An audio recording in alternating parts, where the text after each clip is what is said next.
There's a time and a place for a cliche in the context of a war movie. The genre wouldn't be the same without beloved, tried and tested narrative staples like reinforcements arriving at the last minute to save the day. These things work for a reason. Even so, there are a few genre cliches and tropes that can be irritating to encounter on occasion. So I'm Ewan, this is What Culture, and here are 10 war movie cliches that annoy everyone. Number 10.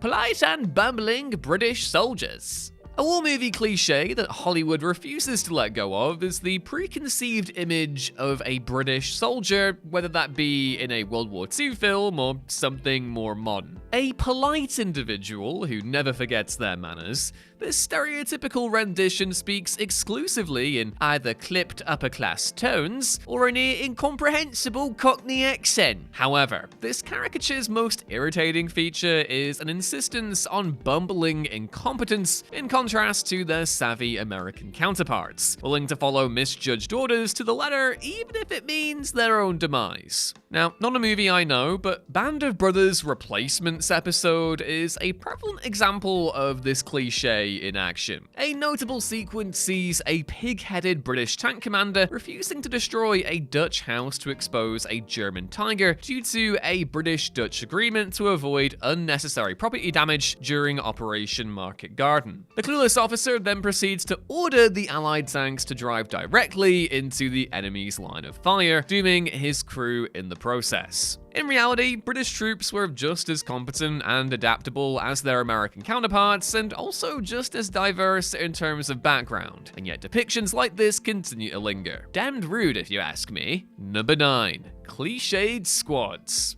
A trademark cliche inextricably linked with war movies is that of the archetypal squad. There's nothing inherently wrong with this trope in itself, but it's been played to death throughout cinema's most celebrated and influential war films, and yeah. Every fan of the genre will be familiar with the various choose-your-character options that a war movie squad presents. From devout Christians and soldiers who share a natural affinity with animals, all the way to country rubes missing their mothers and city slickers with tales of girls back home, virtually every stereotypical character mold that one could think of has featured as a squad member in one movie or another. This isn't especially problematic when they're expanded upon, but there is a tendency for some war films to look to the past and simplify human beings based around geography. Number 8. The overuse of slow motion. While it's not a cliche that's exclusive to war films, a worn-out trope for the genre is the use of slow motion. The successful use of slow motion in big-name outings from the 1990s led to a host of movies that tried to adopt this shooting technique. Designed to highlight minor pieces of visual detail during action sequences, there's a time and a place for slow motion. However, featuring it heavily can come across as a played-out technique as of 2024. Nothing detracts from a taut atmosphere like hitting proceedings with a blast of unnecessary slow-mo shots. Guilty big-name offenders from the genre include American Sniper and Tears of the Sun, films whose carefully cultivated atmospheres dissolve at an instant as time slows to a crawl and squanders any suspense. While a perfectly executed slow-motion sequence like the Hurt Locker's opening scene occasionally bucks this trend, such examples are very much in the minority. Number 7.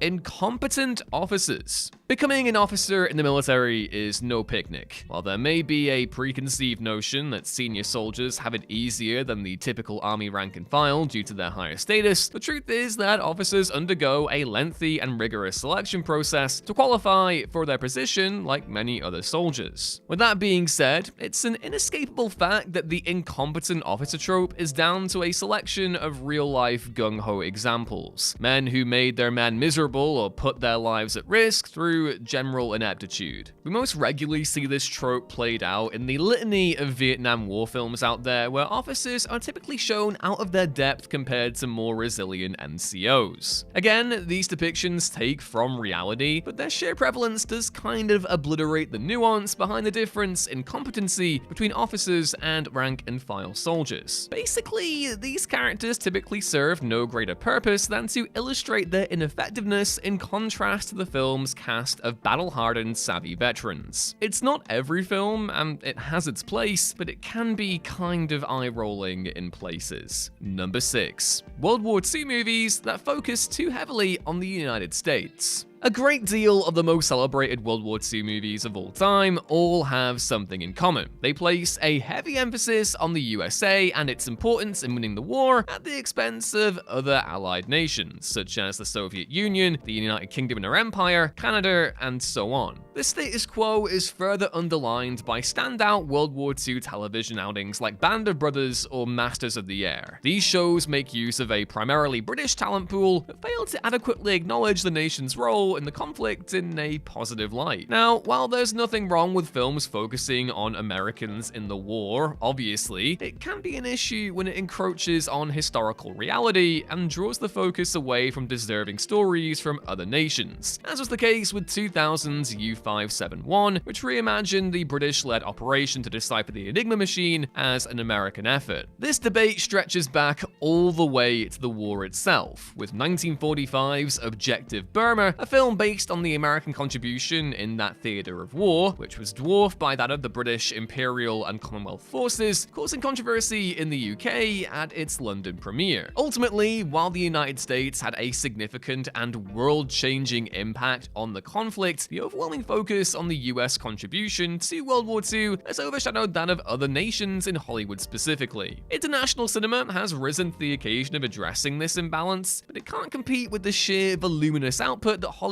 has mustered over the last 8 decades. Number 5. Boot camp montages. A long-time staple of war movies, boot camp montages have become synonymous with the genre. It's a simple concept in itself, an array of footage from basic training set on an army base, typically featuring a drill sergeant howling obscenities as he forces his platoon to run for miles or complete an obstacle course as fast as possible. There's nothing wrong with a boot camp montage, but it's simply been overdone as a narrative device by a litany of films, to the point that the mere inclusion of one at this point seems kind of cliched. This may seem like a harsh indictment for one of the genre's tried and tested tropes, but there's nothing to be gained from including a boot camp montage that hasn't been gained already. Number 4. Going full auto. A cliche from wider cinema that bleeds into war films, movies typically depict gunfights full of fully automatic gunfire. While firearms hold a finite amount of ammunition, modern war films frequently show soldiers firing their weapons at the enemy in seemingly endless fashion. To make things even more irritating, these characters often don't even realistically reload their weapons, despite firing enough bullets to take down King Kong. While editing techniques can obscure continuity where reloads could have potentially taken place, there's another prevalent cliche as far as those films that depict modern combat go. Every soldier has their gun set to full auto, when more often than not, semi-automatic fire is encouraged, at least with assault rifles. A technique practiced in the interests of accuracy and conserving ammunition in real life, war movies often eschew depicting this firing method in favor of the considerably more dramatic and cinematic hail of fully automatic gunfire. While high-profile examples like Where Eagles Dare or Inglourious Bastards prove that first-rate war movies don't have to be entirely grounded in realism for success, for those films set in the modern day, it can prove distracting. It's not that full auto is never used, but it's the exception and not the rule, and it is just kind of boring to see this play out over and again. Number 3.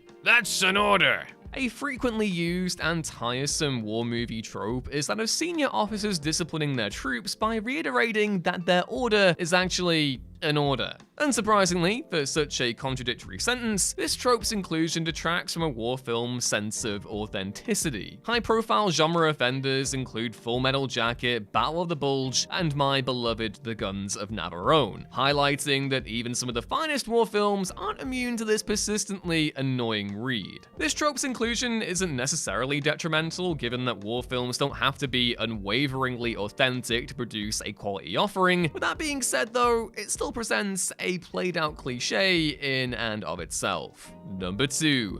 Don't You Die on Me. Battlefields breed death and injury, with armed combat presenting the potential for physical injuries of such severity that there's no chance of recovery for the wounded. It's a harrowing aspect of conflict, and war films have endeavored to show this time and time again, albeit sometimes falling back on the same words, "Don't die on me," which is basically a shorthand for parody at this point. It's a trope that has been seen on countless occasions. A soldier will tearfully plead with his mortally wounded companion to pull through their injury, insisting that the wound they've been dealt is actually survivable. This ritual can be seen throughout war films, despite the stricken soldier in question missing the bottom half of their torso or possessing a similarly delightful affliction. Again, there's nothing inherently wrong with using the "don't you die on me" cliche in a war film. In many cases, the trope can be used to effectively highlight the heartbreaking losses that take place in the battlefield. It's just a cliche that's been played out to the point that simply hearing a phrase to a similar effect is likely to evoke a huge collective eye roll. And number 1, high contrast filters for various countries. Now, for the most part, I'm a big fan of high contrast filmmaking, the style Tony Scott masterminded in the 80s with films like Top Gun and Beverly Hills Cop 2, and which was gleefully emulated by Michael Bay in the following decade. However, this particular way of shooting has run afoul of cliché in recent years, more specifically when used to depict theaters of war that take place in hot climates, most regularly Mexico, Africa, or the Middle East. The sepia tone especially has been scathingly dubbed the Mexico filter online, and it's a good sign that Hollywood should probably part ways with it. While the intention is clear, to simulate the idea of heat to a given audience, it comes across as trite nowadays, especially when paired with a dull music cue. Again, as with all these cliches, there are exceptions to the rule, but it's one that's been used so regularly that it may be best to leave it behind entirely.